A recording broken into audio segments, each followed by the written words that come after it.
Zahvala za to poročilo, ki je odgovor na pobudo državljanov, in tisti, ki smo sedeli tudi ob četrtkih popoldan na odborih PES, smo se prepričali, kako potrebna je EFSA, kako jo je potrebno krepiti, zagotoviti zadostna sredstva, da bodo tudi postopki čim bolj transparentni, čim bolj jasni in čim bolj javni, da bodo ljudje dobili in povrnilo se bo njim zaupanje v inštitucijo, ki skrbi na eni strani za to, da se preprečujejo škandali v prehranski verigi, po drugi strani pa ima ključno nalogo pri registraciji pesticidov.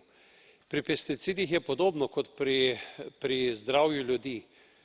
Najbrž bomo vedno rabili zdravila, zato ko odpove imunski sistem in ko se rastlina ne bo mogla upreti vsem škodljivcem ali pa boleznim, bomo kljub temu, da nekateri mislijo drugače, še kar nekaj časa rabili tudi del pesticidov.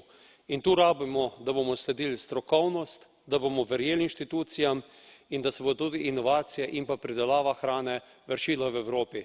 Ne bi rad bil odvisen od hrane, ki bi prihajala iz drugih kontinentov. To poročilo gre v pravo smer.